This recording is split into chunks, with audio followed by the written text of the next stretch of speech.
Hi, I'm Pam, married to my husband Will. We met at a friend's party and instantly hit it off. He had a warm smile and a way of making me feel special. We started talking and realized we had so much in common. We spent time getting to know each other, going on fun dates and sharing laughter. Will had a goofy sense of humor that always made me giggle. We enjoyed going to the movies, long walks in the park, and having a lot of intellectual conversations. As our relationship blossomed, we became each other's best friends. We supported one another through the ups and downs. Will was always there to lend me a listening ear and offer me words of encouragement. And so, with love in our hearts and a promise to support and care for each other, we decided to take the next step and get married. It was a beautiful day filled with laughter and tears of joy in the presence of our loved ones. Fast forward to 8 months ago when we received the joyous news that we were expecting our first child. The anticipation of becoming parents consumed us with overwhelming happiness that overshadowed an underlying fear. Babe, can you believe it? We're going to be parents. I can't even put into words how happy I am right now. I know, darling, it's incredible. I've been imagining what it would be like to hold our baby in my arms, to see their little face for the first time. It's a dream come true. Absolutely, but I can't help feeling a bit scared too. We're about to embark on this incredible journey, and there's so much we don't know. What if we mess up? What if we're not ready? I get it. It's normal to have some fears and doubts, especially when it comes to such a big responsibility. But remember, we're not alone in this. We have each other and we have our families who will support us every step of the way. You're right. We're a team. And I know we'll figure it out together. It's just that the thought of being responsible for another life is both thrilling and overwhelming. I feel the same way, but let's focus on the joy and excitement that comes with this new chapter. We'll learn as we go and we'll do everything we can to give our child the love and care they deserve. You always know just what to say. I'm so grateful to have you by my side. With you as the father of our child, I know we'll create a beautiful, loving family. And I'm grateful for you too, darling. We're going to be amazing parents. I have no doubt about that. One night, while Will was sleeping, he said something that shocked me. You see, he sometimes talked in his sleep, saying funny and harmless things, but that night, he revealed something that left me speechless. He said he wanted to leave me right after our baby was born, before our family could even start. After that night, I noticed that Will kept repeating the same thing in his sleep. It was like a broken record playing over and over again. He would say, "I can't do this. I have to go." At first, I hoped it was just a bad dream or his worries about becoming a dad. But as the nights passed, it became clear that something was bothering him deep inside. His sleep talking made me worry and wonder about our future. I couldn't keep quiet about it anymore. I needed to talk to Will and find out what was going on. Babe, can we talk? I've noticed that something feels different between us lately. Is everything okay? Yeah, everything's fine, darling. I've just been a bit busy with work and all. You know how it gets sometimes. I understand that work can be demanding, but it feels like there's more to it. You seem distant, and I miss the connection we used to have. Is there something you're not telling me? No, really, there's nothing. I'm just dealing with some stuff. But it's nothing you need to worry about. Trust me, everything's fine. Babe, I'm your wife. We're in this together.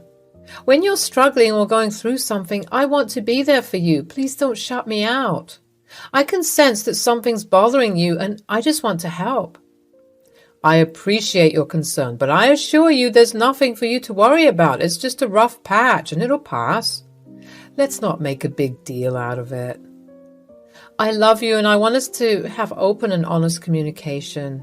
Keeping things bottled up will only create distance between us. Please, If something is weighing on your mind, let me be there for you. We're a team, remember? I know we're a team, darling, but honestly, I'm fine. I don't want you to stress over something that will resolve itself. I promise it's nothing you need to be concerned about.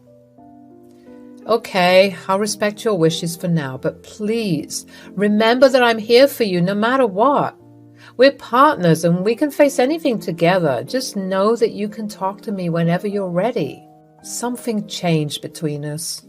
Will used to be affectionate, but now his actions felt empty and his laughter lacked warmth. It was like he wasn't fully there, leaving me confused and hurt. I wanted our connection back, to feel reassured, but it seemed impossible. As time went on, the gap between us grew wider. I poured my heart out, asking for him to be honest and communicate, but he didn't respond. It felt like he was keeping a secret, shutting me out. Whenever I tried to talk about it, he avoided the topic, changing it or pretending everything was fine. The more I tried to understand, the more distant he became, building walls between us. One day, I turned to my close friends for advice and support. They encouraged me to confront him once more, to demand the truth. That evening, I gathered my courage and confronted Will again, determined to get answers. He couldn't look me in the eye as I poured out my heart, telling him about his sleep-talking, his distant behavior, and how it was hurting our relationship. I begged him to open up, to share his fears and concerns so we could work things out. But instead of understanding, there was silence. The gap between us grew deeper and I felt my hopes fading away. I realized I had tried everything I could do to communicate with him. If he wouldn't talk, I had to find answers another way. It was hard to believe. Emotions rushed through me, fear, anger, and heartbreak all mixed. I couldn't let this betrayal consume me, so I turned to the one person who I knew would understand, Will's mother, Lauren. Lauren and I had a special bond that went beyond being in-laws. She welcomed me into the family with open arms and treated me like a daughter. We shared many conversations talking about our dreams and fears. I confided in Lauren about Will's plans and she was furious but also empathetic. Lauren, I have to tell you something. I've discovered some shocking things about Will and it's tearing me apart. I don't know what to do. Pam, my dear, what's going on? You look so distraught. Please tell me everything. So, you know how Will sleep talks? Well, recently, he's been sleep talking about plans he's been making. Oh? What kind of plans? Will has been keeping secrets. He's been planning to leave me right after our child is born. At least that is what he has been repeating over and over again for the past couple of days. What? Are you sure these are not just innocent ramblings in his sleep? Well, whenever he sleep talks, it's usually him spilling things he usually wouldn't say when awake. Maybe this time it was a lie. That's what I'm hoping too. But every time I've tried to talk to him about it, he's either entirely avoiding or dismissing my thoughts. It's scaring me because my gut is telling me he actually plans to leave. I can't believe he would do this to our family. That no good son of mine, how dare he betray you and our family like this? Pam, I'm furious, but I'm also here for you. You're like a daughter to me, and I won't let him hurt you any further. Thank you, Lauren. I'm grateful to have your support. I don't know how to handle this situation, but I can't face it alone. You don't have to, my dear. We will get through this together. I promise you that. Whatever it takes, I will help you find the truth and protect you from any harm. I can't express how much your words mean to me, Lauren. Your love and support give me strength. We need to uncover the whole truth, no matter how difficult it may be. That's right, Pam. We'll dig into Will's past, talk to people who know him, and piece together the puzzle. We won't rest until we uncover the secrets he's been hiding. Just know that you're not alone in this, and I'll do everything in my power to make things right. Thank you. I don't know what I would do without you." She promised to support me in any way she could. Lauren started digging into Will's past, searching for answers and uncovering secrets. It was a process of looking into his memories, talking to people who knew him, and piecing together his character. We wanted to understand why he had done this, why he had considered leaving our family. Lauren reached out to people who had crossed paths with Will, trying to find clues about his choices and who he really was. Lauren started by talking to Will's old friends who had lost all contact with him. These people had once been close to him and knew of the complexities of his life back then. They could give a clearer picture of who Will really was. These old friends talked about how Will often felt restless. They said that he seemed to always have been searching for something more in life. They mentioned his struggle with commitment and his fear of being tied down. It seemed like he had a hard time staying content with stability and always longed for independence. Lauren went even further and reached out to Will's past romantic partners. She connected with people who had experienced the ups and downs of a relationship with him. They shared their stories and heartbreak and disappointment. These brave individuals talked about how their relationship with Will started off well, but gradually he became distant and detached. It was as if he was constantly looking for a way out, never fully committing to the relationship. Among these stories, one stood out. Lauren reached out to Will's girlfriend from college. Lauren always thought that the breakup had been messy, so never prodded Will about what had happened. This girl revealed that she had been left by Will when she needed him the most. She had gotten pregnant with his child. However, as soon as she told Will about the pregnancy, he seemed overjoyed. But as time passed, she began to notice how he began to act so distantly. In the end, he left her to deal with the pregnancy on her own. The girl didn't know what caused it, but she bet that it was the grief and loneliness. The girl had suffered from a severe miscarriage after 6 months of pregnancy. I couldn't believe what I was hearing. While I was a little comforted to know that I wasn't the only one that had suffered thanks to Will's commitment issues, the thought that Will had done that to someone was beyond horrifying. Lauren had looked like she had seen a ghost. She couldn't believe that she almost had a grandbaby. She couldn't believe that because of her son's recklessness and lack of empathy, she missed out on such an important milestone. But most of all, both of us were angry at the way Will had treated this girl. We profusely apologized to her and asked her if there was any way we could make it up to her. She just waved us off and told us that one day Will's karma would catch up to him, so she didn't have to do anything to hurt him. With this new information, Lauren became even more determined. She couldn't just sit back and let her son repeat his past mistakes, hurting more people along the way. Lauren decided to change her will, excluding her son from his expected share of the assets.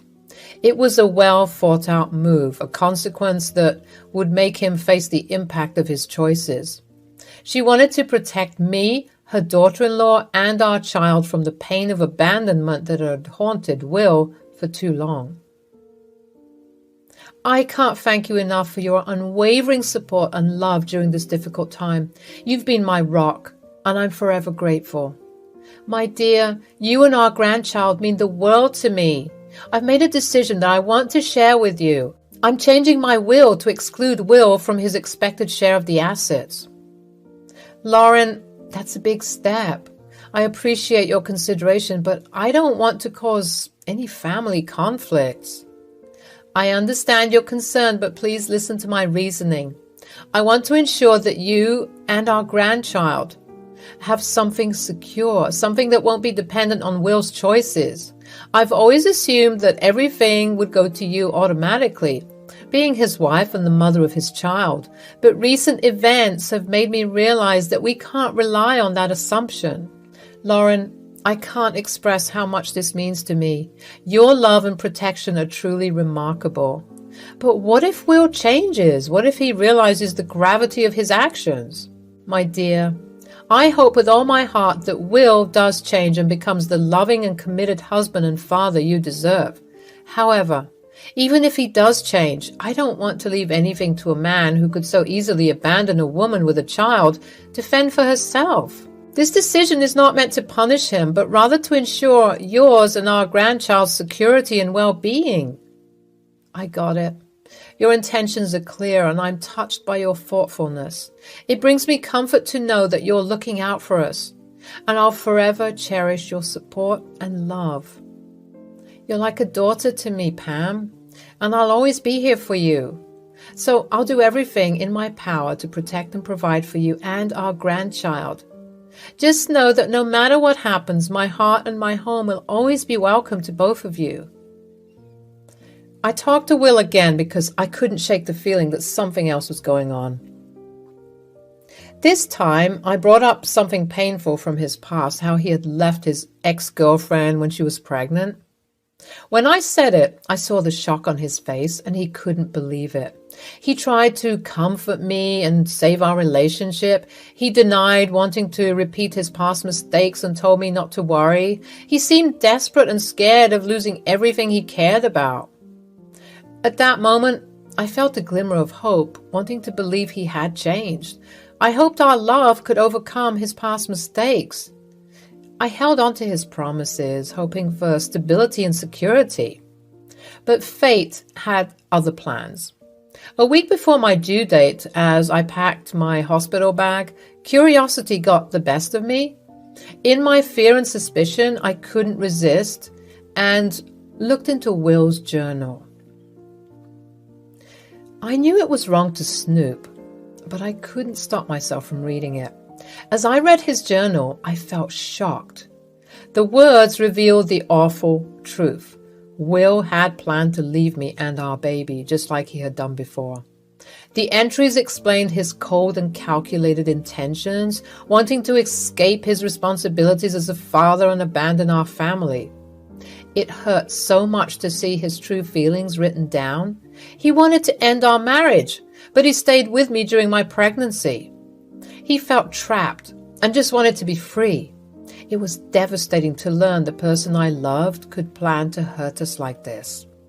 The journal proved he had planned to leave us all along, and my heart felt like it was breaking into pieces.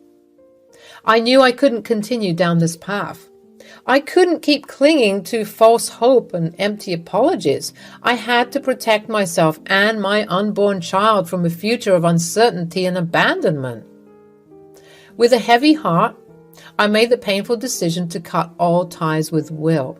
It was the only way to protect myself and my child from the cycle of pain and betrayal that seemed to follow him. I decided that I would carry on until the birth of my child before I acted on my plans. I was far too pregnant to do anything, so I had to pretend like everything was okay.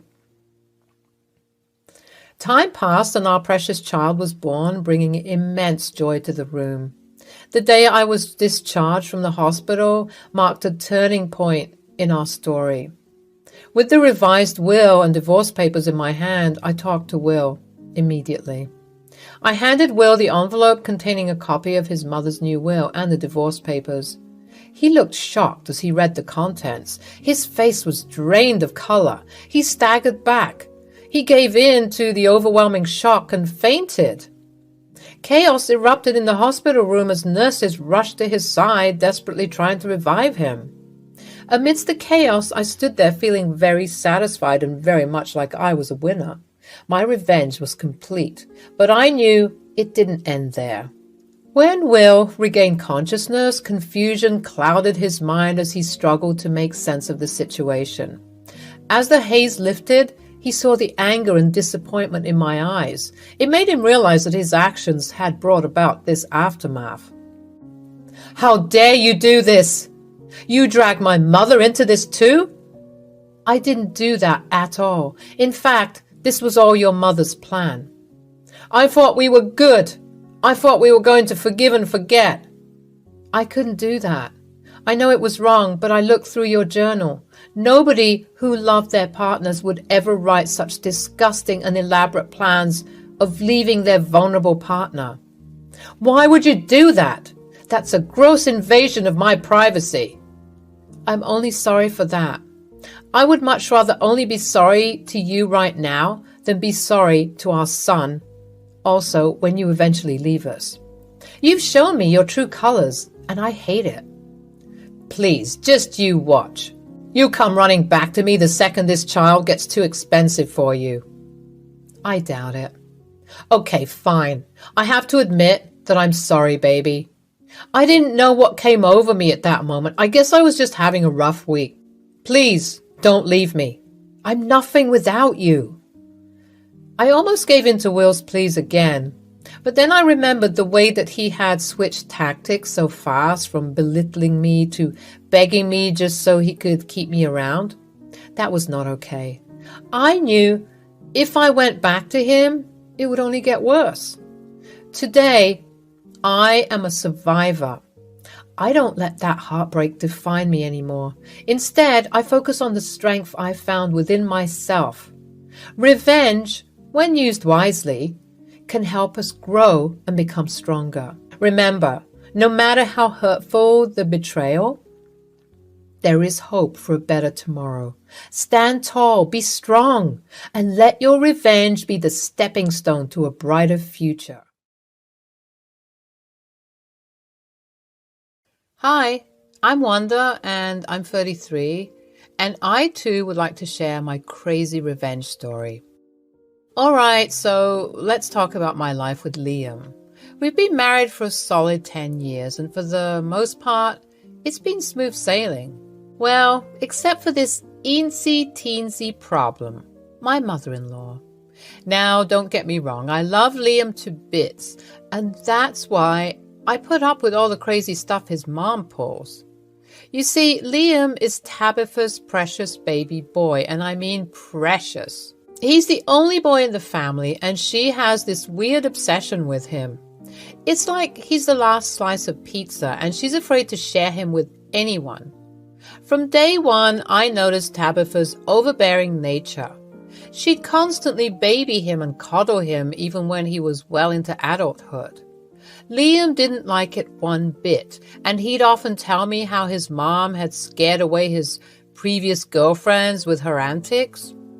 But lucky for me, I stuck around despite all that craziness. The thing with Tabitha is that she was super sneaky.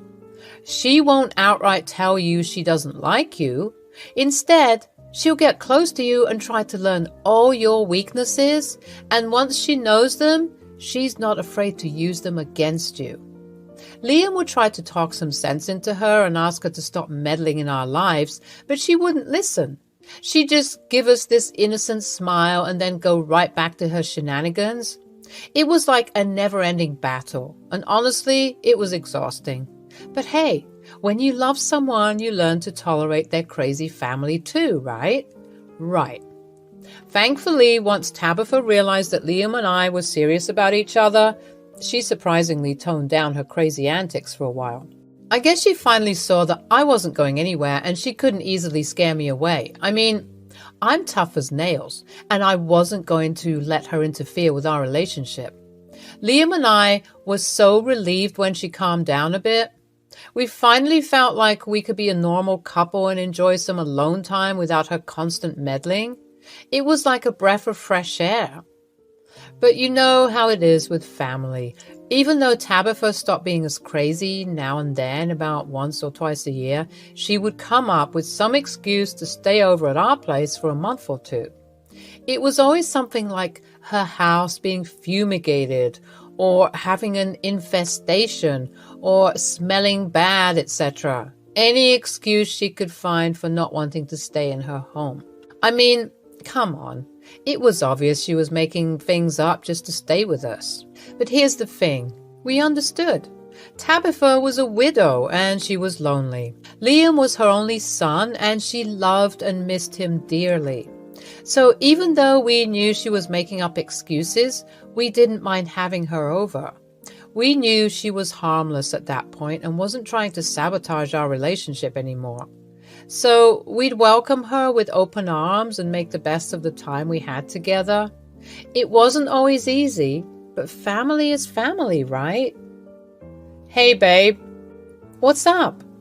I just wanted to thank you for being so patient with my crazy mother. I know it's not always easy when she comes to stay with us, but you handle it like a champ. Well, it's not always a walk in the park. She always ends up stealing you away, but I love you, Liam, and I'll do anything to see you happy. Besides, it's kind of cute in a way, you know? This little old lady wants to be in her son's company from time to time. It just shows that she cares about you. Yeah, I guess you're right. She can be a handful, but deep down, I know she means well. It means a lot to me that you understand that and are willing to put up with her occasional visits. Of course, Liam. We're a team, right? And family is important. Your mom may drive us a bit crazy sometimes, but she's still your mom and she's a part of our lives. So I'll welcome her with open arms whenever she wants to stay, even if she comes up with some wild excuses. You're amazing, you know that? Thanks for always being there for me and putting up with all of us, the good, the bad, and the crazy. It was one of those typical days when Tabitha came for her usual visits. We were all hanging out together as a family, catching up and enjoying each other's company. Tabitha and I were sitting on the couch watching TV, and the topic of attractive celebrities came up. We spent some time giggling and chatting about our celebrity crushes, and it felt strangely nice to bond with her over something so casual. It was a side of Tabitha I hadn't seen before, relaxed and just enjoying a simple moment together. Oh, Wanda, did you see that actor on the TV? He's quite the handsome devil. If only I was 20 years younger. You mean George Clooney? Yes, he is quite attractive. I wouldn't mind a ride on that merry-go-round. Tabitha! Who would have thought? Oh my goodness. He's so attractive. And what about that other man, the one that I love so much? Oh, you mean Idris? Idris Elba? Yes, him. Honestly, I'd risk it all for that man. If he came up to me, I'd probably leave your son for him. When I said this, I noticed that Tabitha stopped smiling and giggling. You'd leave Liam for this man? Oh, Tabitha, I was just joking. Of course I wouldn't leave Liam for Idris Elba. Or would I? Wink. I could tell that she didn't take it lightly, and I tried explaining that it was all a joke and good-hearted fun. But it looked like the gears were turning in her head. The very next day, I got an Instagram DM from, drumroll please, Idris Elba. Why, hello, young lady. I was scrolling and I noticed you, and I just wanted to say that you're the most beautiful lady I've ever seen. Please, can we talk? I would be honored. Yeah, right, as if the real Idris Elba would message me out of the blue. But I played along just to see where this was going, and guess what? It was none other than my lovely mother-in-law, Tabitha. She thought she could pretend to be Idris Elba and try to fool me. Oh, I couldn't help but chuckle when I saw her attempt.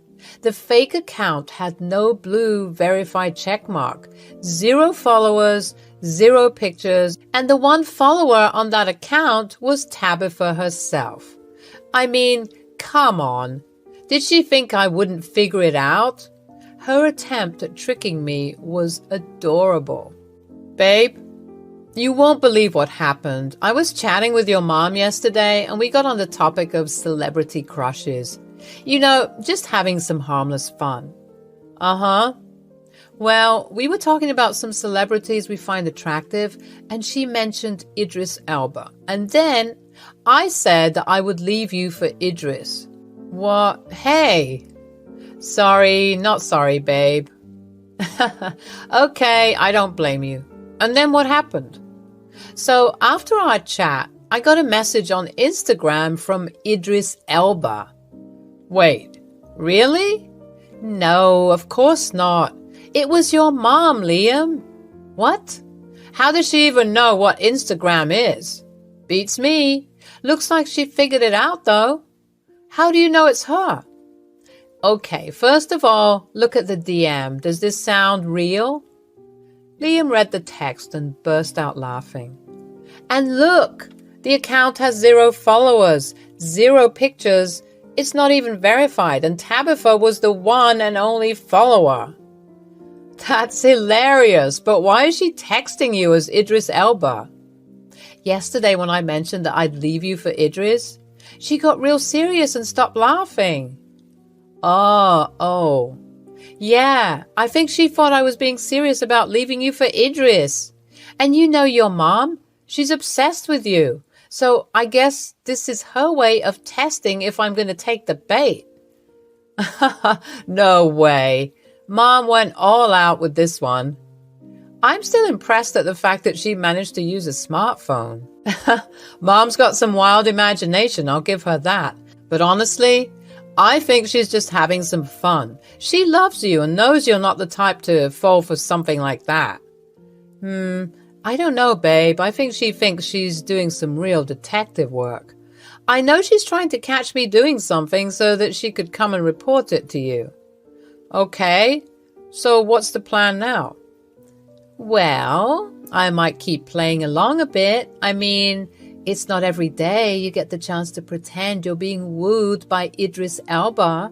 Liam and I laughed about it a bit more, and I texted Idris back and said, "Oh my goodness, a real celebrity texting me? I'm so flattered." Tabitha almost responded instantly, like she was waiting for my reply. "You deserve to be spoiled, baby. I can show you the world. Are you married?" "Well, I'm a happily married woman. My husband is amazing, and we've been together for 10 fantastic years." "Oh, happily married, you say? That's a shame. I'm sure I can treat you better." "Yeah, it's a shame, but I have to be honest with you. My husband is my world, and I wouldn't trade him for anything." "Come on. Don't tell me you've never been curious about what it's like to be with someone like me. I could show you a whole new world." "Oh, I bet you could. But you see, I've got a good thing going with my man, and I wouldn't trade it for anything, not even for a fantasy with you, Idris." "Don't you want to see how amazing it would be? Trust me, I can sweep you off your feet." You're quite the charmer, Mr. Elba, but I don't think my husband would appreciate that." "Your husband doesn't need to know. It'll be our little secret. We can have the time of our lives." Tempting? Yeah, baby. Have you ever been to Dubai, Mauritius? I hear it's lovely this time of the year. But how could I get away from my husband? You work as a journalist, right? Tell your husband that you have to go on a trip to study something in one of these beautiful places, and my people will handle the rest. You know what, Idris? That might work. But hey, wait a second. I never told you what I did for a living. At this point, I'm pretty sure Tabitha was panicking, realizing that she messed up because she took 30 minutes to respond. But eventually she texted back. "I'm rich and famous, baby. Do you think I didn't do a background check on you before we started talking?" "Okay, fair enough. So when can you pick me up?" "I can pick you up by the end of the week. Let's meet at a cafe. I'll send you the details." "Okay, Idris. Can't wait." "I love you." "Love you too." This was cracking me up, texting Idris Elba, who was under the same roof as me. The next day, I was just sitting at the breakfast nook when Tabitha stormed in, looking furious. She started yelling at me, accusing me of cheating as she revealed that someone special had sent her screenshots of me and Idris DMs. She thought she had caught me cheating red-handed. I tried my best to look upset, but I ended up having to stifle a laugh, which only seemed to make Tabitha angrier. She was convinced she had pulled one over on me, and boy, was she wrong. Tabitha then decided to call Liam, who was at work, and put him on speaker. She spilt the whole story, boasting about how her plan had worked and how she caught me in the act. "No, Tabitha, please don't call him. You're going to get it. Just wait." I bit my tongue as the phone rang, trying so hard not to laugh. "Hey, Ma, what's up?" "I have some news for you, Liam, and you're not going to like it. Wanda has been cheating on you." "Oh?" "Yes, and you'll never guess who it is." "Who is it, Ma?" "It's Idris Elba. A very special someone had sent me screenshots of their conversations. I forwarded them to your email. Check them out." "Liam, I'm so sorry for hurting you." "Oh, don't act innocent, Wanda." "Yeah, Wanda, I can't believe you would do this to me. I'm almost done with work, and I'm coming home to sort this out. I'm going to divorce you, Wanda." "Oh my God, Liam, don't speak like that. What about the children?" Liam played along perfectly, pretending to sound hurt and angry on the phone. "They'll understand that I had to get away from you." "Come on, you guys. It's not like I cheated." "Yes, you did. You showed a willingness to cheat, and that's still cheating." "Okay, fine, you got me there, Liam. Give me another chance, babe." "No, it's too late." "Liam, I swear, I didn't mean to hurt you. I can't believe Tabitha would play such a mean trick on me." "Well, maybe now you'll think twice before trying to cheat on my son again." "Yeah, I trusted you, Wanda. This is disappointing." "I'm so sorry, Liam. I'll do whatever it takes to make it up to you." "Nothing will make up for this. I'm done with you. Just wait until I get home. I'm getting the papers as we speak." Then Liam hung up the phone, and I had to keep up this charade until he got home. Tabitha looked so proud and smug about what she thought she'd accomplished, but she was in for a rude awakening. When Liam got home, he stormed into the house with a serious expression, and he looked right at his mom, Tabitha, saying, "Idris, it's time for you to pack your bags." "Liam, what are you talking about? Why are you telling me to pack my bags? And why are you calling me Idris?" "The jig is up, Mom. We knew it was you all along. You were the one texting Wanda and pretending to be Idris freaking Elba." "I have no idea what you're talking about. I would never do such a thing. It's beneath me." "Come on, Tabitha. Let's not pretend. You made it way too obvious. No profile picture, no followers. It was so transparent." "A for effort, though." "Wanda's right. We knew from the start, but we wanted to see where this was going." You gave us a good laugh.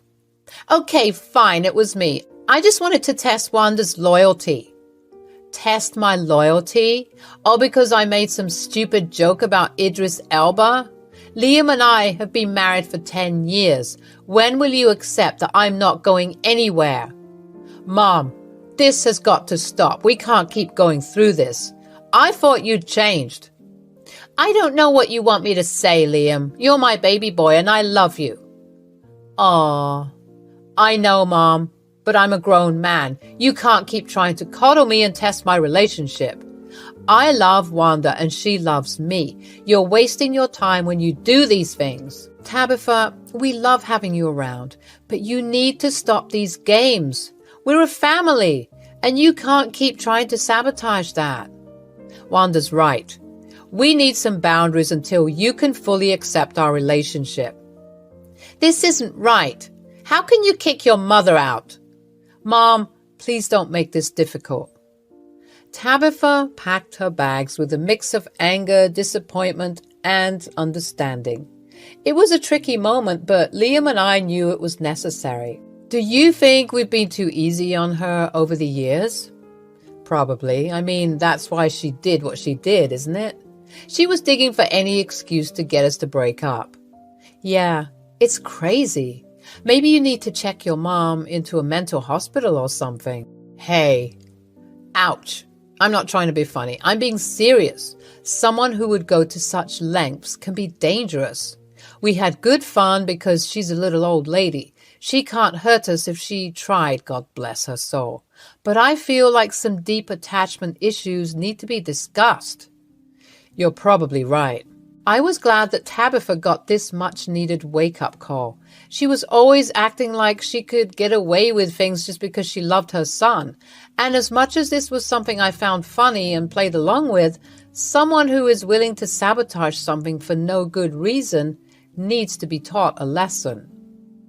Tabitha came up to me before she left, looking somewhat annoyed and defeated, and said, "I'm sorry for trying to trick you, Wanda. I just want Liam to have the best." It's okay, Tabitha. I accept your apology. But we need some space right now. Maybe you should go back home and spend some time alone. Not in isolation, but in solitude. Tabitha looked a bit hurt, but she nodded. You're right. I guess I got too clingy and attached to my son. I put my hand on her shoulder, trying to be understanding. I know you do, but you need to let your son live. He's an adult, not a baby. We love you, and you're always welcome, but we need some boundaries. Maybe we were too easy on you, so now we got to have a bit of distance. I mean, you threatened my marriage. That's a big deal. Tabitha nodded again, and I could tell she was trying to hold back tears. I understand. I'll try to give you both some space. We hugged, and I reassured her that everything would be fine. Deep down, I knew that Tabitha meant well, but her overprotectiveness could be suffocating at times. Liam and I needed this time to strengthen our relationship and find our way as a couple. After she left, Liam and I had a long talk about setting boundaries with his mom. He understood that we needed to have time alone and agreed that we should stand firm in our decision. As the weeks passed, Tabitha gradually respected our space. We would still visit her and have family gatherings, but it was evident that she was giving us the breathing room we needed. It was a step in the right direction, and I was hopeful that our relationship with Tabitha would eventually find a healthy balance. In the end, it all worked out. Liam and I grew closer than ever before, and Tabitha learned to trust our love for each other. We created a happy and loving home, and we were grateful for the experiences that had brought us even closer together. As she left, Liam put his arm around me, and we looked at each other with a sense of relief. I know this story isn't as vengeful as the other stories I see on this page, but I just thought that I'd share a somewhat light-hearted story of mine, where the revenge I got didn't end in complete and utter chaos. Rather, just a teaching moment for someone who I still care about dearly. I, Cami, have always been a very non-confrontational person. So my story is going to shock you a little. When I met my now husband, Damien, we clicked right away. We started dating right away, and I knew from the beginning that he was the one. Damien was a sweet and caring boyfriend who always loved pampering me. My own parents kind of neglected me, so I treasured him. When we were together, we felt like everything was going right. However, our life will not always be full of sunshine and roses. It all started when I met his family. Knowing Damien, I always thought that his family would be equally sweet and kind.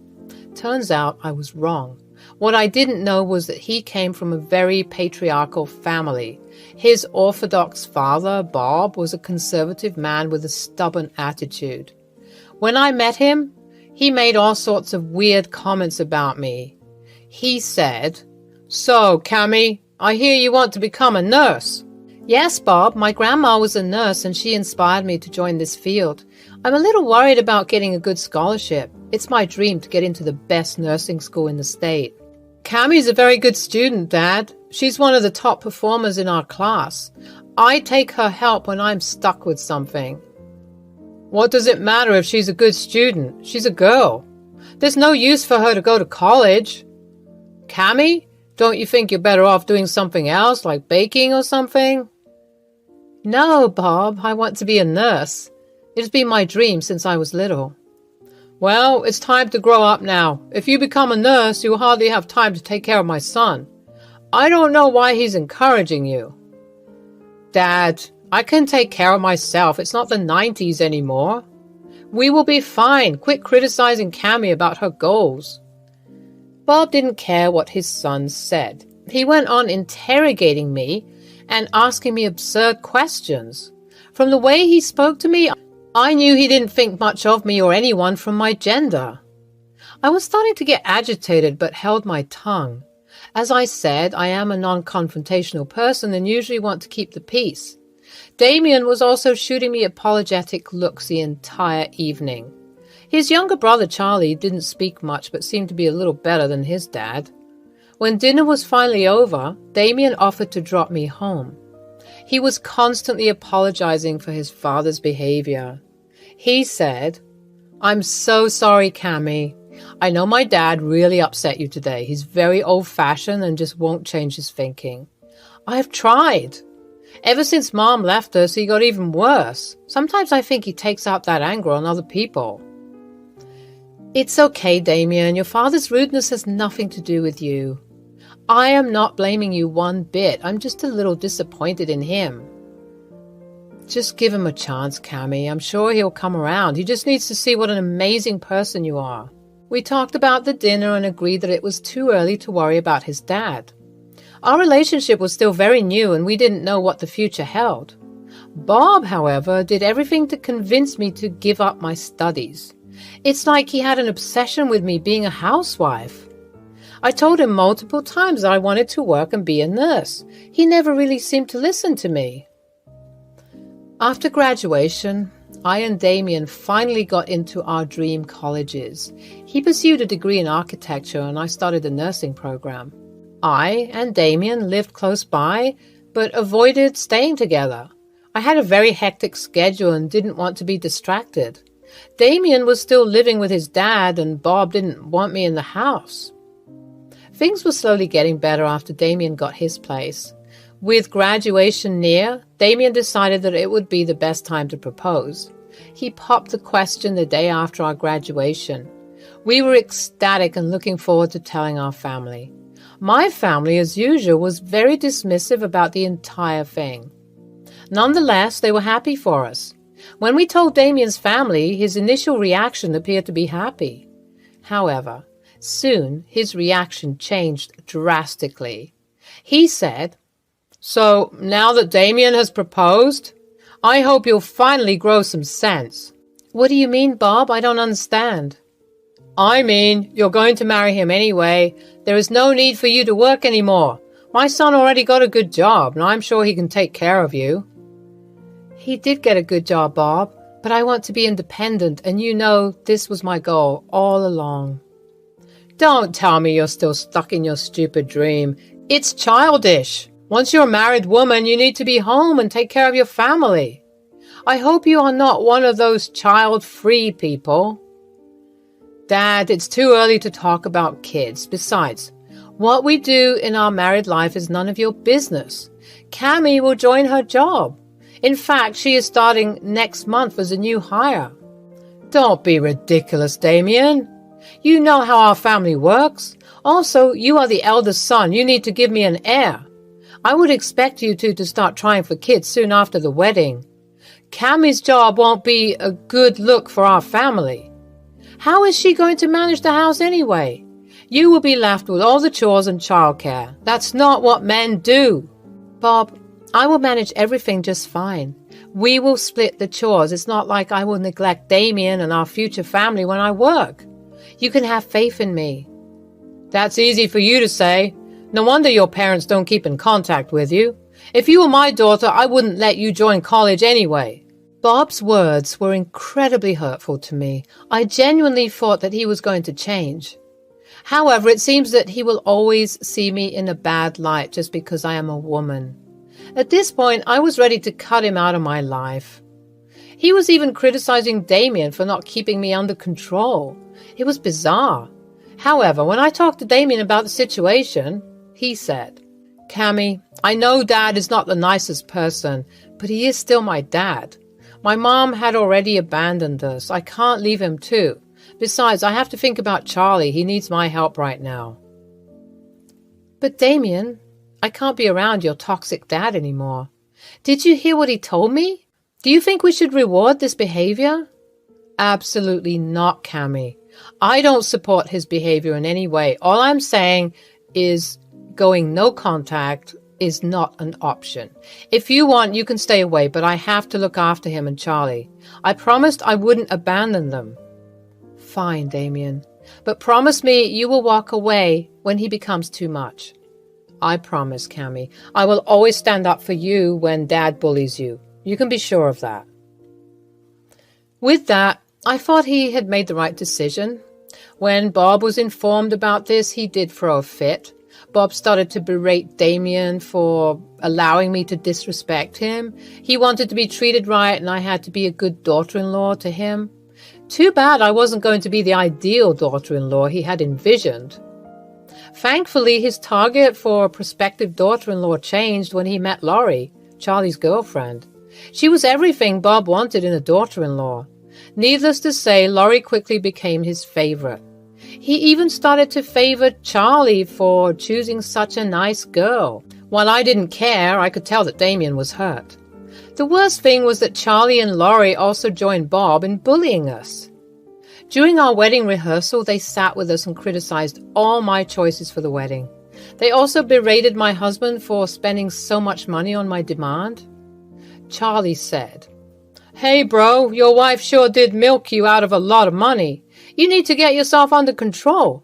Before you know it, she'll be ordering you around and making you the wife." "Yeah, I've been telling him that. Turns out he never listened. It's not long before he gives up his job and becomes a housewife instead. He might as well just give up now." "You need to stop disrespecting my fiancé like that. Just because he treats me with respect doesn't mean he deserves your bullying. Also, this wedding was equally funded by the both of us." "Oh my God, Cammy, you need to watch how you talk to Bob. He's your father-in-law. I would never imagine talking to him like that. Have your parents taught you anything? Besides, I think Damien can speak for himself." "He could speak for himself before his wife took over the reins.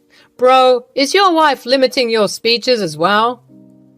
Everyone just laughed while Damien sat quietly. I could see that he was extremely upset. When it came to me, he would always speak out.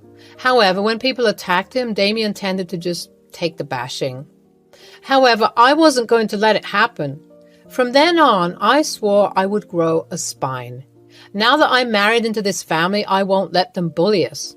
However, my relationship with the trio was just about to get worse. 1 year after the wedding, I found out that I was pregnant. We weren't exactly trying for a kid, but me and Damien were ecstatic. I was still in contact with Bob, Charlie, and Laurie, so Damien decided to tell them the news. After they heard about my pregnancy, Charlie and Laurie never reached out. I did not hear a peep from them. However, Bob was super happy about the pregnancy. Suddenly, Bob was extra kind and caring towards me. He even brought me gifts and paid a lot for setting up our nursery. We did offer him money, but he refused, saying he wanted the best for his grandson. We didn't find out the gender because we wanted it to be a surprise. However, Bob was convinced that we were having a boy. Honestly, it did rub me the wrong way, but I ignored the feeling because Damien was happy to have his dad back in our life. However, Bob's attitude towards my job never changed. One day, when Damien, Bob, Charlie, and Laurie were out for dinner, Laurie said, "So, Cammy, when are you quitting your job?" "Excuse me? I don't understand." "You know, with the child on the way, you need to start changing your priorities. If I was you, I would never sacrifice my time for my job. My child would need me, and I wouldn't be selfish enough to leave him alone." "Our baby won't be alone, Laurie. Thanks for your concern, but you and I are not the same. We will look into daycare and babysitters when it's time." We already have everything planned out. There is no need for any of us to quit our jobs. My God, some women can be selfish. I didn't take up a job because I wanted to give all my time to my family. We are going to try for kids as soon as we get married next year. I can't imagine being away from my kids when I go to my job. That's exactly why I never looked for one. Cammy, if you don't want to be a bad mom, you better listen to Laurie. I'm lucky she knows exactly what a wife should be doing for her family. We don't care what your wife does for you, Charlie. I and Laurie will be equally responsible for the child. Now, there's no need for a fight. I'm sure Laurie will figure everything out once my baby boy arrives. Who knows? You might just charm her into staying back. I was getting irritated by the conversation, but didn't escalate it any further. Having a meltdown in the middle of dinner won't be good for the baby. Damien also looked pissed and told them that we were leaving. Laurie and Charlie were being obnoxious, but we knew why. They were just mad that Bob was paying us so much attention. Laurie even let it slip that she wished she had the first grandchild. I found her comment strange because no matter what, grandparents would love all their grandchildren. Again, I was dead wrong. When I finally gave birth after 8 months, we found out that it was a girl. Me and Damien were over the moon because, frankly, we were looking forward to the baby girl. Damien and I didn't have any sisters, so we wanted to have a baby girl in the family. Charlie and Laurie also seemed to be happy. However, they weren't happy for us. You see, the moment we told Bob about his granddaughter, he just looked surprised. He refused to believe we had a girl. Bob came to my room and said, "Is this true, Cammy, you had a girl?" "That is impossible. My first grandchild cannot be a girl. Damien is the oldest and he needs to have a boy. How am I going to get an heir now? Damien, are you sure she didn't cheat on you? Our family doesn't have girls. There must be something fishy." "Dad, Cammy didn't cheat on me. We had a girl. What does it matter if your grandchild is a girl? Aren't you happy to be a granddad?" "Absolutely not. I was being nice to you because I thought it was a boy. If you had found out the gender and told me, I wouldn't have made the effort." "Dad, are you serious? That is your freaking granddaughter, your own blood. How can you be so cruel?" "It's not a boy and I have nothing to do with her. She's your problem. I have no interest in being her loving granddad. I expect you to pay me back for the nursery. You have scammed me." "We will pay you back, Bob. If you can't be civil towards our daughter, there is no need for you to be here. You can leave." With that, Bob just turned around and left. Yes, he didn't hold our daughter, didn't even look at her. He simply didn't care anymore. This humiliation was too much for me. Damien broke down crying when Bob left. He couldn't believe his dad could be so cruel. However, we were skeptical about going no contact again. We wanted our daughter to have a relationship with him. We were both hopeful that he would come around. Our little girl, Chrissy, is our world. She is the kindest and most well-behaved child we could ask for. I and Damien were extremely happy to have her in our life. Christy was a general sweetheart and extremely good at her studies. She became an A student in her class and was loved by everyone. We tried to facilitate a relationship between her and Bob. While Chrissy loved her granddad, Bob wasn't that keen on being involved. What little attention he gave her disappeared when Charlie and Laurie had a son. Since Andy's birth, Bob did everything to make Charlie and Laurie comfortable. He even gave away a part of his income to support their household. Andy was a pampered kid who became very entitled. Since Laurie didn't work, it was becoming hard for Charlie to finance their luxurious lifestyle. Bob, being the doting grandpa he is, sponsored Andy's expensive demands. He was civil towards Chrissy, but never that involved. When Chrissy was a teenager, we had the worst fight with Bob. It was Christmas and we were invited to Bob's house for the celebration. When we went there, we saw that his house was filled with pictures of him and Andy. Chrissy said, "Grandpa, why don't you have any pictures on your wall? You have a lot of Andy's pictures. I don't remember you even asking for a picture with me." "Well, that's because Andy is my future heir. He's going to be the head of this family soon. You are just a girl who will be married off. I don't need a picture of you in this house. Besides, this house will go to Andy when I pass. He is the sole heir of everything I have." "So you won't leave me anything?" "Why, Granddad, did I do something wrong? You are even paying for Andy's college fund. Why am I being excluded?" "Because he doesn't love you, Chrissy. He's my grandpa, not yours. You'll never be as good as me. Grandpa knows who his favorite grandchild is." "Grandpa, is that true? You don't love me at all? But why?" "Because you are a girl, you dumb thing. Grandpa always wanted a grandson. You are basically useless to him." Before I could intervene, Chrissy started to cry. She kept asking Bob if it was true. Bob simply refused to look at her. Charlie, Laurie, and Andy were just laughing at Chrissy because she was crying. Me and Damien were furious. From that day, we decided they would no longer be in our lives. I also prayed to God that I could teach them a nice lesson when they eventually realized their mistake. Chrissy was heartbroken for an entire year. She tried to get in touch with her grandpa and solve everything. However, he was ignoring her calls. Bob even called us up and told us that he didn't want to remember he had a granddaughter. We were furious and told him never to contact Chrissy again. After a while, Chrissy realized that she didn't need to have them in her life. I and Damien constantly assured her that we loved her and that was all that mattered. We put her into therapy to get better. A few years later, Chrissy got into a great college. Her grades were amazing and she easily landed her dream job as a software engineer. By the end of 1 year after college graduation, she was earning a very high income. We were super proud of her. She had outshone almost all her peers. Andy, on the other hand, was not going so well.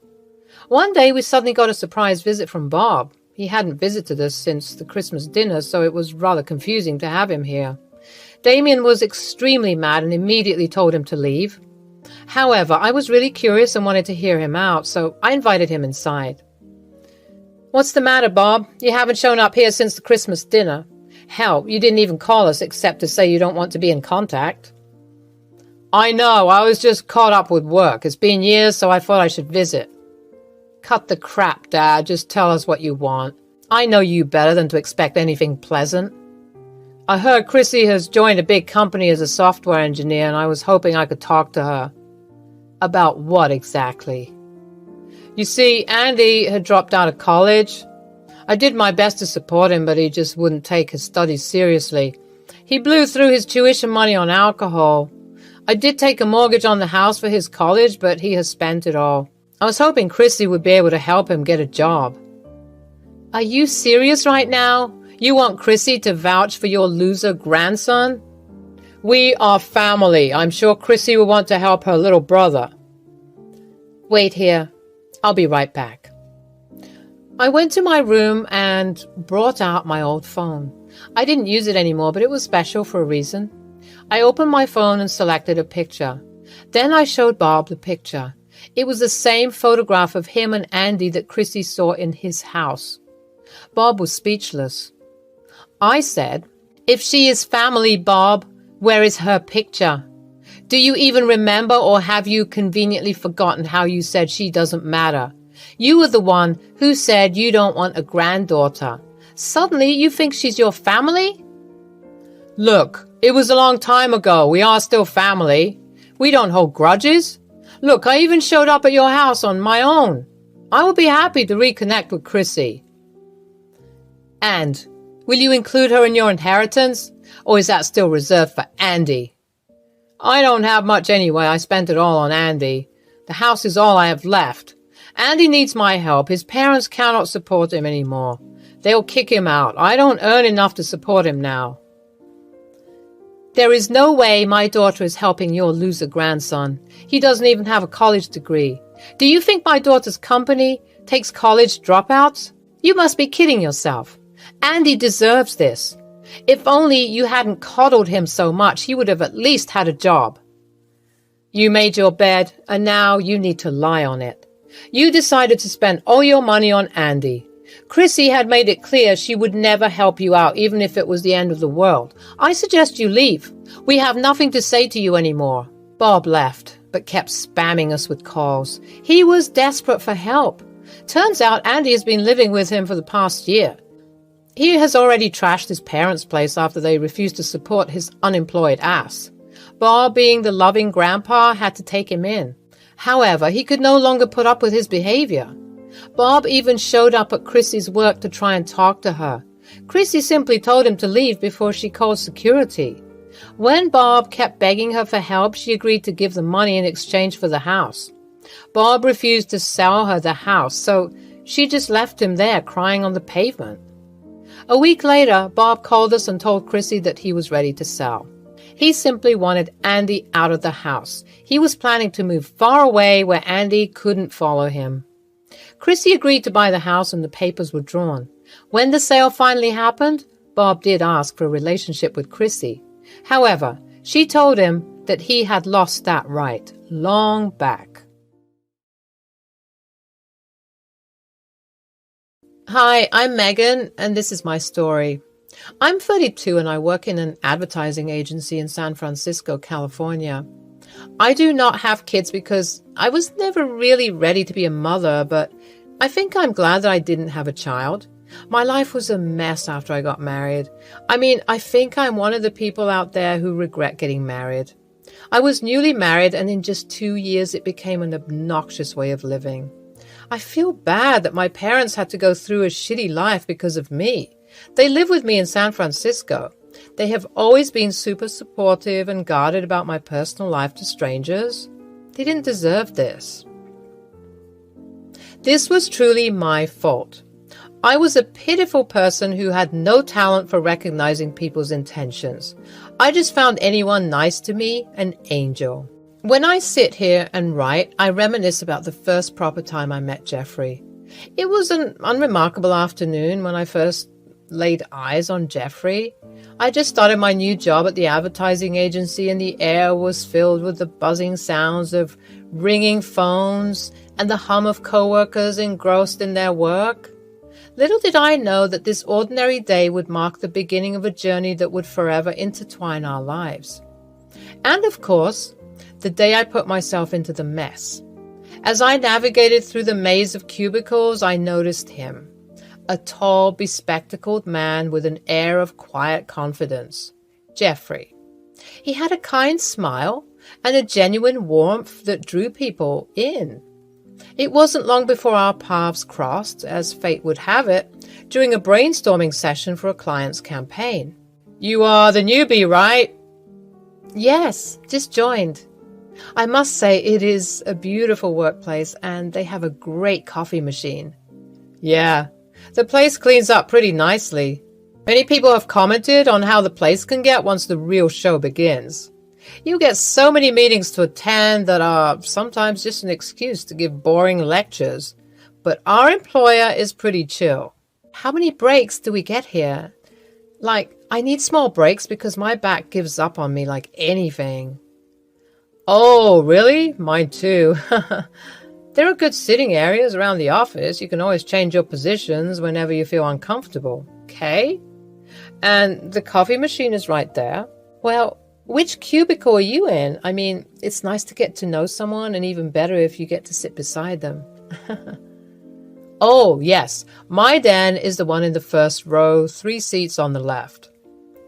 As we got to know each other, we found ourselves paired up for the task, exchanging ideas and engaging in lively discussions. His creativity and intelligence impressed me, and I admired his ability to think outside the box. We shared a natural synergy, bouncing ideas off each other effortlessly. Our connection extended beyond the confines of the office walls. We discovered common interests, from a love for indie music to a shared passion for exploring hidden gems in the city. As the weeks turned into months, our professional camaraderie blossomed into friendship. "Hey, I got these 2 concert tickets. Want to check it out with me?" "Oh no, the underground ones." You know how claustrophobic I am. I'll probably faint from the obnoxious smell and sweat. Oh, come on. This is not those kind of ones. This is a cafe nearby. One of my favorite indie artists is coming to perform. Come on. We'll have fun. Plus, we're going to get a discount on the food that will be served because we have the tickets. Their pasta is really good. You would love it. I have a curfew, you know. My parents are very particular about me coming back before 10. And I am pretty sure concerts start very late at night, no? Well, technically they are starting around 8, but we can reach there before time, like around 7:30, or have some food and chat until the performance begins. We can rest a while, and I promise I will drop you home by 9:45, okay? Oh, okay, fine. But if this turns out boring, you will pay for everything. Friendship brought us closer, and it helped us get to know each other even more without feeling any sort of attachment. And all the must-be's and would-haves. Just plain old buddies hanging out. We thought this wouldn't spark any further until an impromptu after-work gathering that the spark between us truly ignited. Amidst the clinking of glasses and laughter, we found ourselves lost in conversation, our voices drowning out the noise around us. Time seemed to stand still as we delved into deeper topics, revealing our fears, dreams, and vulnerabilities. That time, I realized that Jeffrey saw me, not just the professional facade I wore during office hours, but the person beneath the surface. And I saw him too. His passion, his kindness, and the way his eyes lit up when he spoke about his dreams. It was then that I knew there was something more profound brewing between us. Months passed and our friendship evolved into something deeper. We navigated the delicate dance of courtship, cherishing the stolen moments of shared laughter and stolen glances. With each passing day, our connection grew stronger, until it became undeniable. We were falling in love. Everything sounds fluttery and nice, doesn't it? I know, because it felt like that at that time. But he was such a sly human being. The red flag was he was a total mama's boy. He would call his mom and talk to her in a babyish voice. He would have a different demeanor. He would whimper and giggle like a little child. I was shocked to see a transition like that. And he created a different personality in front of his mother. The things he would share with me, he would hide from his mother. That is always these type of people who end up being the creepy kind and makes you question every sentence. One day when he finished his call, I reluctantly interrogated him. Was that your mom? Yes. Is she angry at you over something? You were sweating bullets right there. Nay, she's a sweetheart. She just loves me and is concerned about losing me. She was asking me whether I'm eating well or not and if the job was too tough for me. She always wants me back, but I always try to convince her out of it. Well, we should invite her then. It would be nice to meet your mother. Ah, we will. But I think she won't like visiting us because she's not really well and she lives alone in an old rental. Sometimes it gets really difficult, but we manage. Maybe we can visit her. Yeah, that would be nice. When Jeffrey finally mustered the courage to confess his feelings, my heart was having feelings of joy, nervousness, excitement, and scare, all of them together. I mean, I had such mixed feelings about him. It was quite an evening at a local cafe, the aroma of freshly brewed coffee mingling with the nervous anticipation in the air. With trembling hands and a genuine vulnerability, he professed his love. My mind was blown by the fact that he was following two different worlds, and he was also going to mingle me into it. He decided that he would move in with me and my family, and he had no problem taking my last name as well. His mother's house is in Sacramento. He lived with her until he got a job here and settled. His apartment was expensive, so he was kind of really eager to move in with me. He never invited me to his mother's place as well, saying that it was too shabby and I won't like it. He was trying his best to hide me from his mother. I understand, dear, but we must think of everything. If you're going to get married to me and move in with me, wouldn't that be trouble for your mother? You live with her, don't you? Yes, I do, but dear, I feel like it wouldn't be a good place to stay, and I want you to feel comfortable and happy. My parents won't have a problem, but will you be okay with them sometimes hanging out with us? They are always worried about me forgetting them, so sometimes during weekends, I spend time with them. I've gotten quite busy with my work, and I come home really tired. We used to have dinner together, but nowadays I usually eat alone or eat outside. I understand, love, and it's all right. Don't worry so much. I'm here. But then what about your mom? Will she be okay? I will try to make time for her. During the times you go out with your family, I will visit my mom. Look, we're a team, right? We can make anything work if we put our minds to it. Our wedding day was not extravagant or grand, but it was filled with mixed emotions. As I stood at the altar gazing into Jeffrey's eyes, I knew that I had found my partner, my confidant, and my best friend, but also a secretive mother worshipper who also hides his real personality. Sometimes I wondered which one was his real side, the one he shows me or the one he shows to his mother. That evening, our journey had come full circle, from colleagues to friends, and now as husband and wife. But things took a sharp turn. I didn't know that the change would happen drastically.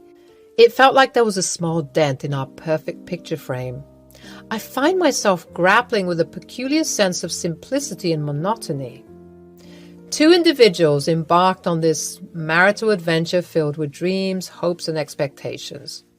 Yet, as time unfolded, our days seemed to settle into a rhythm that can only be described as unremarkable, even boring. From the moment we exchanged our vows, we vowed to be there for each other through thick and thin. Our love was simple, and our commitment was unquestionable. At least I wanted to try. But little did we realize that amidst the grandeur of our dreams, the reality of a simple and mundane married life would soon take hold. While Jeffrey was making arrangements to leave the apartment, I had a talk with my parents about the fact that he was moving in with us. So, how's everything with Jeffrey? Hey, it's good, but sometimes I can't help but feel like something is off. I mean, Jeffrey's an incredibly talented guy. He's sweet and kind and does so well in his work. He and I have so much in common, but he has a strange side to himself as well. See, dear, I told you the other day that my daughter has ended up marrying a creep. He looks intelligent and sharp. I don't doubt that. But his eyes are. I don't like his eyes. He also has immature and childlike behaviors which look kind of odd. Let us hear what she has to say before we jump to conclusions like that. I mean, Dad is right in a way. He does have two different personalities, actually three. He acts differently when he's working. With me, he's more or less chill and happy, but with his mother, there's an observable shift in his behavior. So he's a mother's boy, natural thing. The only child is a boy and the mother is a divorcee. I wouldn't be too surprised. Have you met her? I haven't. I mean, I told him a couple of times, but he's always hesitant about it. He said that his mother is ill and doesn't like the company of people. That is nonsense. You are his bride now. That is a basic decency to want to meet his wife.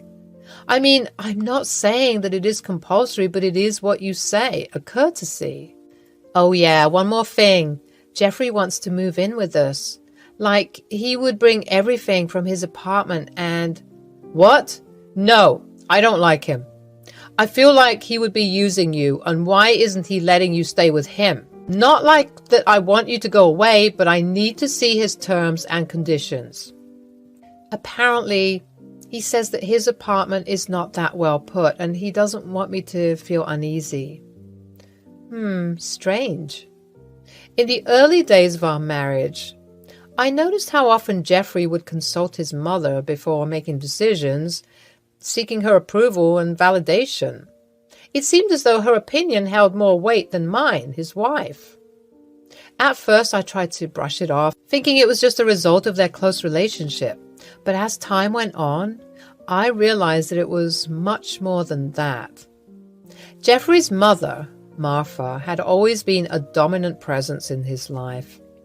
She had raised him as a single mother and had instilled in him a strong sense of loyalty and duty towards her. It was clear that he felt responsible for her happiness and would go to great lengths to ensure her approval. As the years went by, I found myself playing second fiddle to Martha in Jeffrey's life. Our plans and dreams took a backstage to his mother's desires. Whether it was choosing the color of our new living room or deciding on a vacation destination, Martha's opinion was paramount. I felt like an outsider in my marriage, constantly overshadowed by her influence. My attempts to address the issue were met with resistance from both Jeffrey and Martha.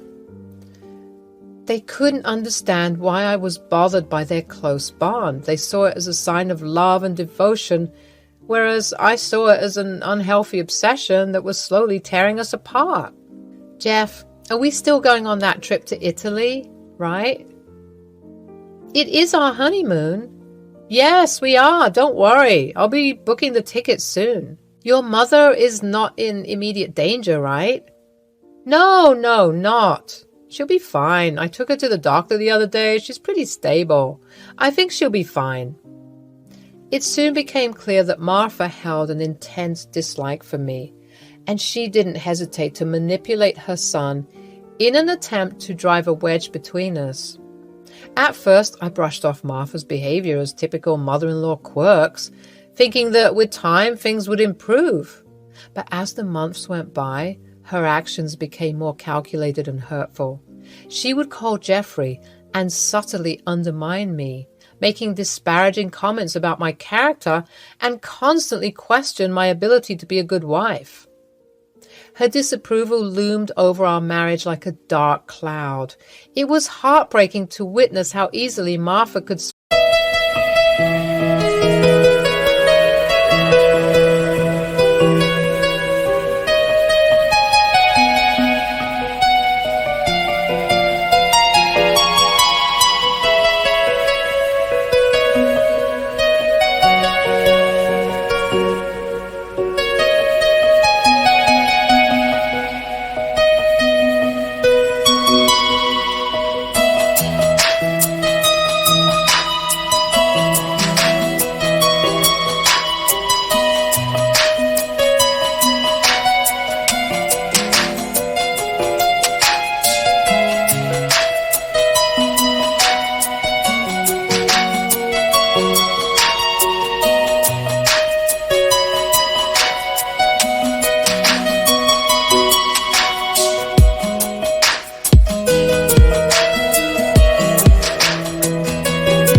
sway Jeffrey's opinion and emotions. She knew how to play on his vulnerabilities using guilt and manipulation to cast doubt on our relationship. It seemed as though every time we had a disagreement or faced a challenge, she was right there, whispering poisonous words in his ear, planting seeds of doubt and dissatisfaction. Martha's tactics created a toxic environment that left me feeling isolated and helpless.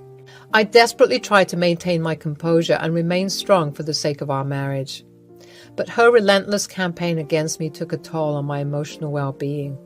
I constantly questioned my self-worth and wondered if I would ever be enough to overcome her influence. There is one time she called Jeffrey's phone and I picked it up because he was in the bathroom, and it was my golden chance to confront her. "Yes, this is me, Jeffrey's wife." "Oh, the one who took my son away. Why do you have his phone?" "Look, I don't want to cause any trouble. I'm just here to know if my son talks about me to you." "Oh, yes, he does." "You manipulated him to stay with you. He comes to me seldom nowadays, all because of you. I always told my son not to fall for girls like you, but you bewitched him by showing him your property and money and looks." "Look, I said no such thing to him. He was the one who wanted to stay with me. I discussed it with him. That is not what we decided on. I love your son. Please try to understand I always ask him about you." Martha cut the call. She made a scoffing noise of disgust. I realized this was going nowhere. Our Italy trip didn't happen. My job made other plans. We were told to go on a small business-related trip to Korea. One of our marketing agencies wanted to collaborate with their brand. I had to go. I apologized to Jeff a lot, but he was strangely okay with it. He just told me to have fun and call him from time to time. I was feeling so low about our trip getting cancelled, but he didn't seem to feel anything at all. Is he really okay with it, or is he suppressing his actual emotions? I told him I would be back in a month. The day I left, my parents were there, but strangely, Jeffrey wasn't. When I called him, he apologized and said that he took his mother to the hospital for an emergency. He felt bad for not being there. I didn't say anything much to that. The Korean trip was wonderful and everything seemed pretty well. I managed to video call Jeffrey, but he was always in a rush. At first, I didn't think much of it. I thought maybe he was busy or something. But when I called my parents, I got to know a different story. "Yeah, he's been here, but he hardly talks to us. He shifted permanently here after you were gone. He does not spend much time with us, just a simple hellos and highs." I see. Anything else? What is he doing and all?" "Well, no, he always seems to be in his room and doing work or talking late at night with someone. Maybe his mom? I don't know." "Okay. Is he going to the office?" "Well, he does go somewhere and comes back home during dinner time. He has brought some kind of stuff with him, like some game stuff, a stereo, a camera stand, all that." "Oh, okay. Well, all right. I'll try to talk to him again. Thanks, Mom. Take care." Things were getting quite complicated. Suddenly, one day, a few weeks before my flight back to Cali, I got a phone call from my mom. She was devastated and crying profusely. I was baffled by whatever happened, so I calmly told her to explain what happened. She said that Jeffrey brought his mother to our place and locked them outside the house. They went for dinner, just the two of them. Jeffrey took that opportunity to seize them. They took shelter in a motel just for the night. I was furious, disgusted, and felt like a ticking time bomb. My heart was beating so fast I was scared it would explode. I knew this man needed a lesson. I had some neighbors who loved my parents. They would do anything for them. Cops were called, but they thought this was a silly case and that I needed to be present to take action. I took an instant flight home. By instant, I meant it took me 2 days to get a ticket. By the time I reached, it was midnight. That fool didn't know I had a spare key with me at all times. I called a few of my neighbors and they were purely shocked at how my parents didn't go to them for help. I and a few others marched towards the house. I unlocked my house, and there he was. Jeffrey was watching TV with his mother, laughing. I freaking went and held him by the collar and started thrashing him, even pulling some of his hair out. My neighbor took the helm by seizing his mother. I never felt this amazing hitting someone, and he deserved every ounce of it. But babe, look, I can explain. My mother was ill and I was scared she would die. Your parents were against it. You are a piece of filth. How dare you throw my family out of my house? And you thought you would get away with it? How freaking dare you? You mother my foot. I don't give any shit about her. You deserve every bit of this fist of mine, you absolute filthy scumbag. But wouldn't you have done this for your mother? Never. I'm not like you. My neighbors would have probably killed him if I didn't control my temper. The police were called and they were taken for further investigation. Meanwhile, I threw and burned all his property, his gaming console, his posters, everything. That piece of filth deserved no sympathy. The police reported that he snuck in his mother and let her stay in our bedroom. He was supplying everything to her secretly. After that, I signed a divorce claiming that he should give me and my parents a percentage of the amount every month as punishment for invading and taking over my property. I demanded he go back with his mother to Sacramento. He was no longer welcome here. I don't care about his financial security anymore. He was a liar and a disgusting human being.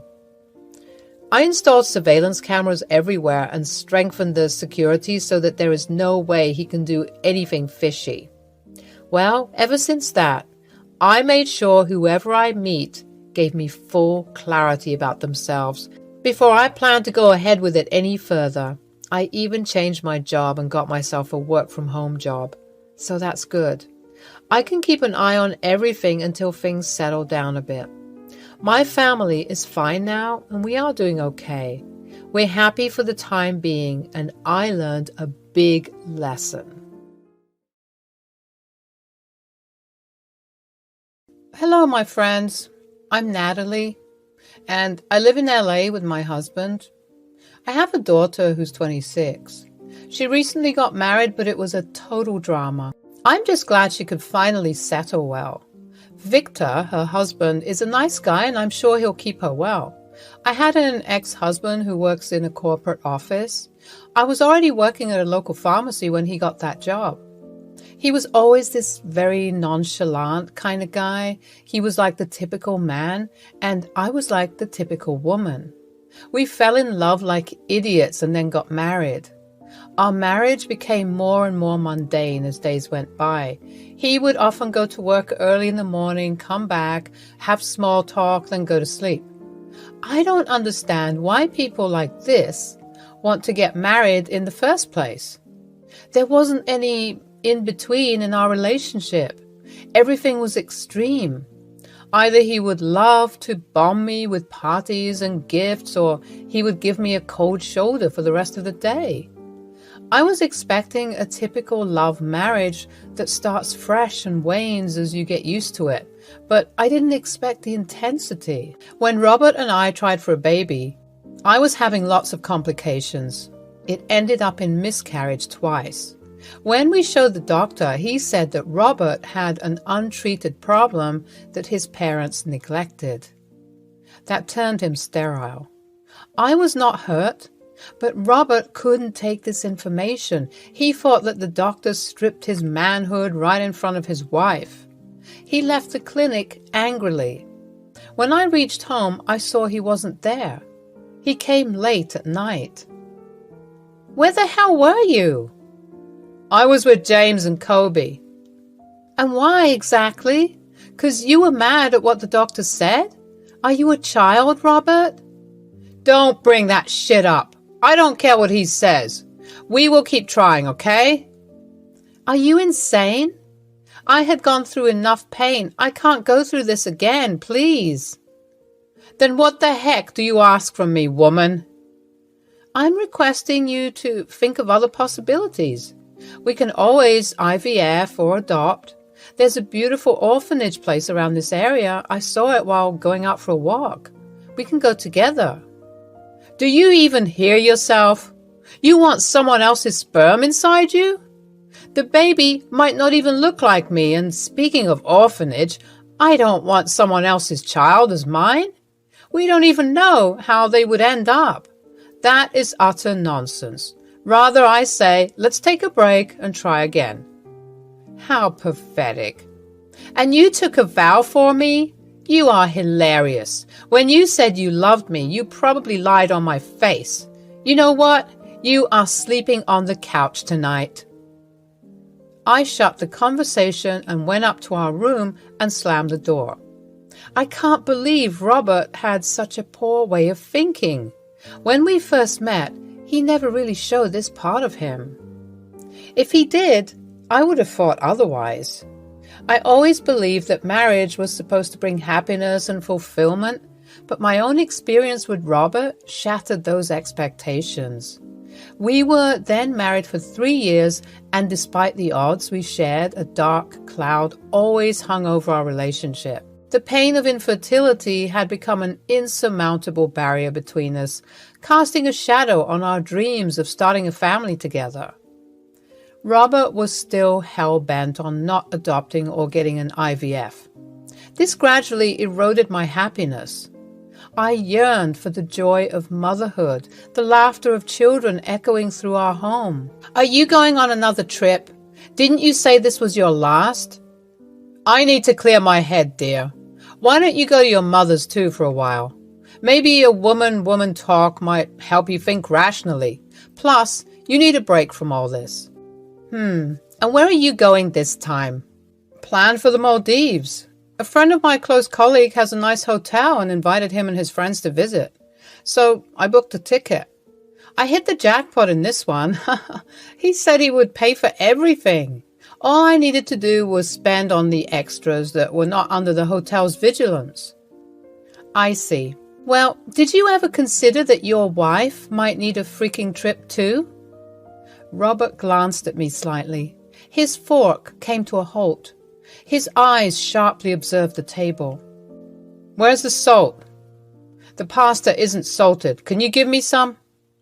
Robert? Oh, just shut up. The problem is with me, okay? I'm in much more pain than you. Why do you keep whining in my ears like a spoiled 6-year-old? Oh, how mature of you, Robert. How freaking mature. Do you even see me? What am I going through? I at least try to tend to your needs and everything else. I have given my all. What are you giving me? Robert gave me a death stare. He just took his plate and went to the couch to watch some TV. I sat there silently contemplating my future with a man who gives no shit about my feelings. My friend Lola had always been my constant support in times of such circumstances. She came to visit me when Robert was out for work. I'm so happy you took a day off today. This was a definite must. Yeah, I guess. So, how's everything with Robert? I sighed. I didn't know what else to say. I felt like I always dragged her into my mess. Natalie, you've seemed distant lately. Is everything okay between you and Robert? It's been hard, Lola. Ever since Robert found out he's sterile, he's become emotionally distant. It's like he's lost his sense of self and shut me out. Lola places a comforting hand on my shoulder. I can only imagine how difficult this must have been for both of you. Infertility can take a toll on even the strongest of relationships. Have you talked to him about how you feel? I've tried, but he shuts down whenever I bring it up. He's built this wall around himself, and I don't know how to break through it. Lola's eyes convey empathy as she offers her perspective. Natalie, it's important to remember that Robert is going through his grief and feelings of inadequacy. Perhaps he needs some time to process his emotions. But that doesn't mean you have to face this alone. I just miss the connection we used to have. We were always there for each other, and now it feels like he's slipping away. You're right to feel that way, Natalie, but sometimes people need a reminder of the love and support they have. Have you considered seeking couples therapy? A safe space to express your concerns might help bridge the gap between you both. I never thought about that. Maybe therapy could provide the space we need to heal together. Thank you, Lola. I needed this perspective. When I confronted Robert about this discussion, he got more agitated and angrier at me. He hated the fact that I shared our problems with Lola. So, now I'm becoming one of your gossips, right, hon? Baby, you're getting me wrong. I just wanted to vent out, that's all. And you know Lola is a nice girl. She would never make a big deal about it. Well, talking about my vulnerabilities to other people was not funny, Natalie. You know how I feel about that, don't you? And still, you made it a thing in front of your best friend. Okay, Robert, I apologize, but can you please not yell at me like that? I was really worried about you, and I just wanted to help. I love you. If you did, you wouldn't have done this. He didn't have dinner that day. He just went off to sleep. A few days later, he was getting ready for his trip when he called.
Me in and told me that his mom was unwell and that I needed to take care of her.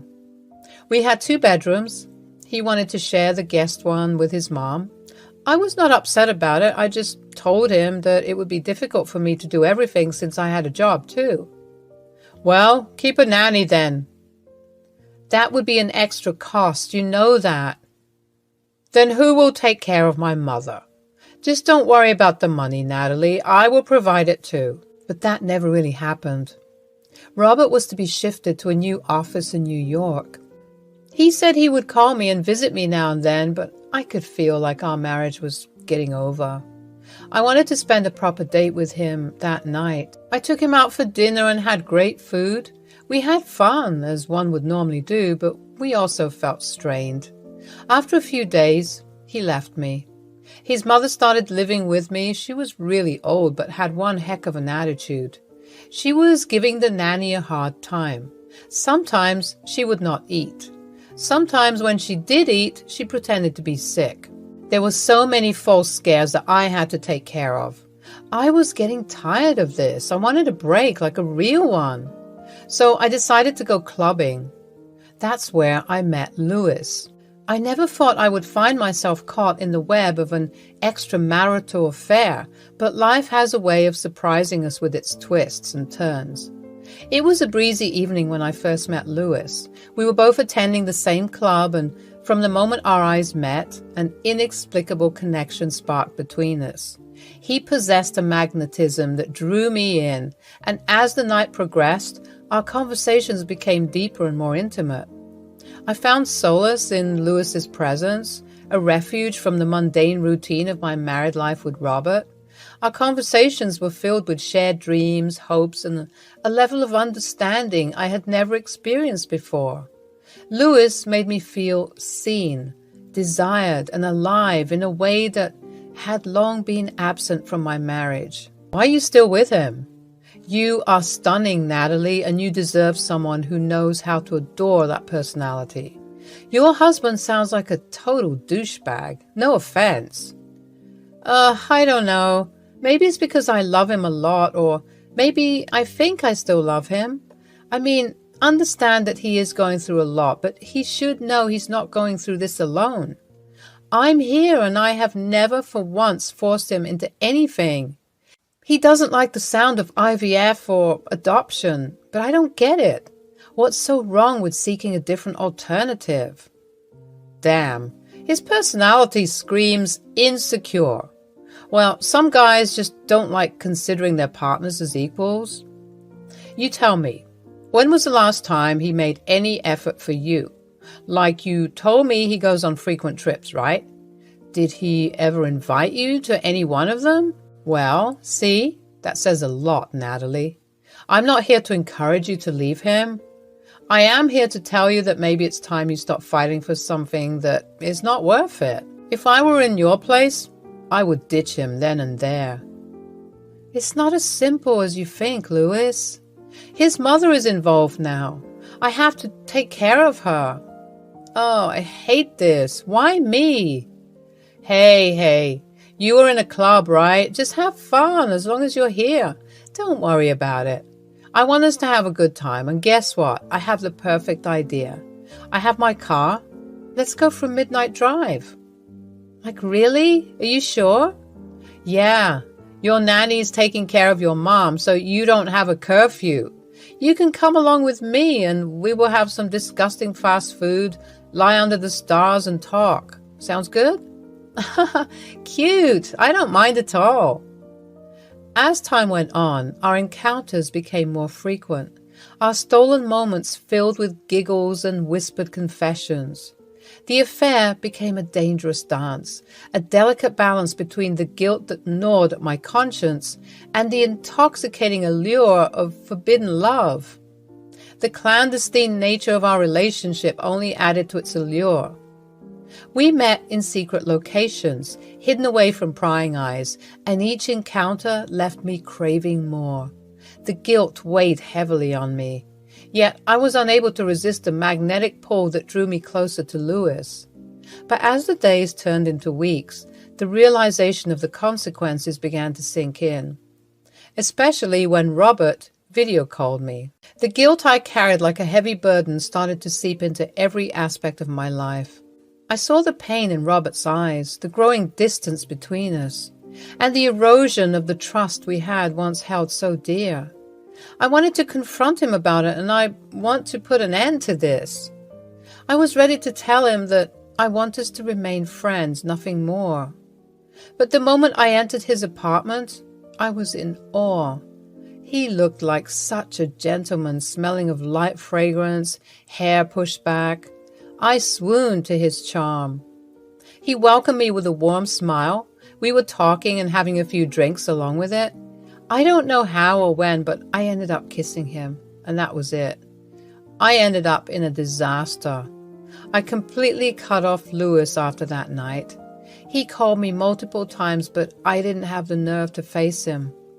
One day when I was leaving for work, Lewis was waiting right outside my house. He stood in front of me, blocking my way.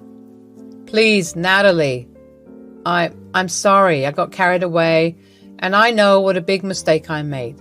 I swear it was not my intention. I thought we were having a nice night. It was not your fault. I was the one who kissed you. I am the one with no self-control. Hey, look, I didn't mind, okay? I understand all that you're going through. You know nothing about me. Don't even try. Nat, I had the most amazing night with you. I am not able to forget it. Be with me. I can keep you happier. Maybe I don't earn like Robert, but I can certainly keep you content. That man doesn't deserve you. I'm still married, Louis. Please don't ask for something I can't give you. And please don't meddle with my matters. Let's forget this ever happened. I broke his heart that day. I pushed away the man who could have probably saved me. But well, I knew that was not the time. 2 weeks later, I took a pregnancy test and found out I was pregnant. I was happy and shattered at the same time. I knew for a fact this was Louis's child. If Robert ever found out, he would. I shuddered at the thought. I told myself I would keep it a secret. When Robert came, he was shocked beyond imagination. He kissed me and hugged me and spun me around. He kept saying it was a miracle. He had a massive gender reveal party. I didn't know what else to feel. Louis tried to talk to me a lot through calls, but I kept avoiding him. You did what, girl? Please tell me you're joking. When did this happen? It's a long story, Lola, and I'm sorry. I don't know what else to do. Robert has no clue about this? Not even the nanny? No, just you. I don't have the nerve to say anything to anyone. What about Louis? Should I tell him? I can if you want me to. Would that be a good idea? Depends on if you like him, but I would advise you just go on with whatever is happening. Don't overthink.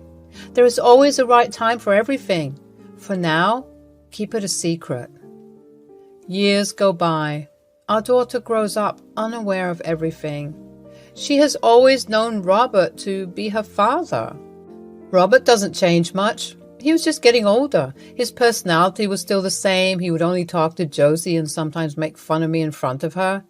Every time I told him why he does that, he kept saying it was harmless. He created an invisible wall between us. The weight of my secret had been growing heavier with each passing day, suffocating me under its immense burden. It was a secret that had eaten away at my conscience as I watched Robert interacting with Josie. I had hoped against hope that my indiscretion would remain hidden forever, sparing us all from the unimaginable pain that would follow. As further years went by, the facade I had carefully constructed was crumbling before my eyes, and I knew that the time for secrets had come to an end. We were planning on Josie's marriage. How time flies. They were sitting in the living room. I entered and told Josie to excuse us. Maybe because I was shaking a lot. Josie left immediately. What is it, hon? Something wrong? Well, if you have nothing to say, there are a few things I need to discuss. First of all, my salary has been cut to... Voice fades in Natalie's head. Jesus, did you even hear what I said? My money has been cut down. We need to save up. How much do you have in your bank? Also, my mother's allowances. Can you please shut up? I have something to tell you. With a heavy heart and trembling hands, I confessed the truth to Robert, laying bare the web of lies that had ensnared us both. The anguish in his eyes mirrored the pain that now consumed me. The man who had never loved and supported me had been betrayed most unforgivably. I forced myself to forget Louis, but I know deep down I loved him. He wrote me an email every year asking how I was doing. All I could say to him was, forget me. I feel like this was unfair to Louis. You did what? You heard it. I don't want to repeat it. You are telling me that Josie isn't my daughter? No, she isn't. Then whose daughter is she? Which brat did you sleep with, huh? Tell me. And that is none of your business. Robert stood up, violently shaking the objects on the table. Josie heard the sound and came running. She was startled at the sudden shift of tension. What on earth? Why are you two fighting? Why don't you ask your filthy mother who is your real father? Come on, Natalie, tell your beloved daughter who you slept with years ago. Josie, please. I will explain everything later.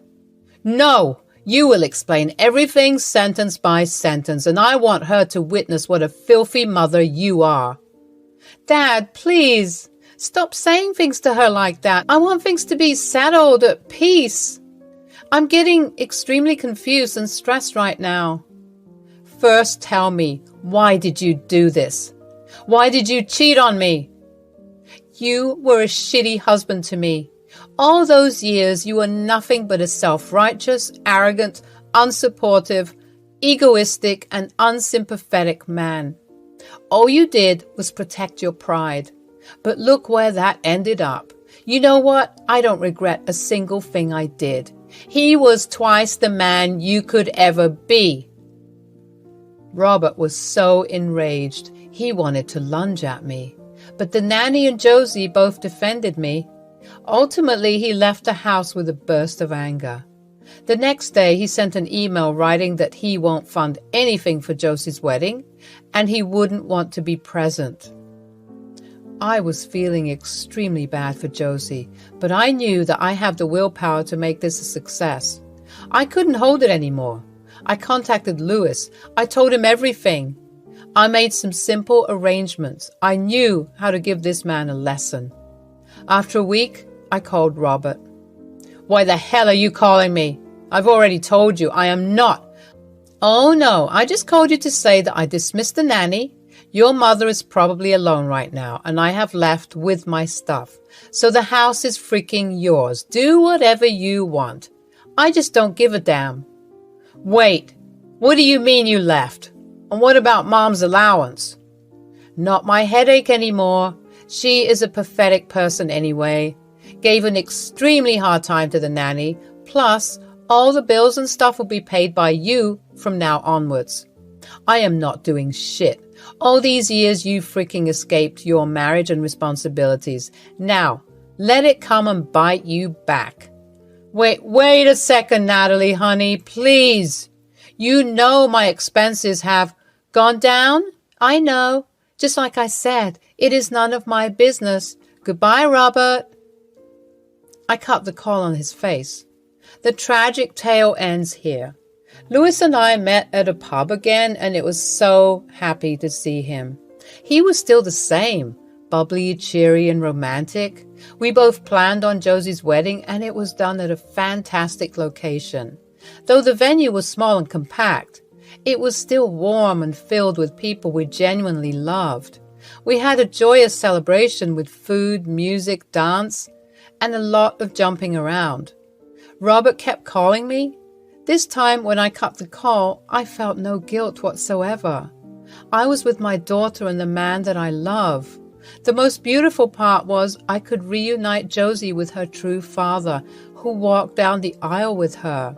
I mean, I know I have a lot of explaining to do, but all that can wait for another time.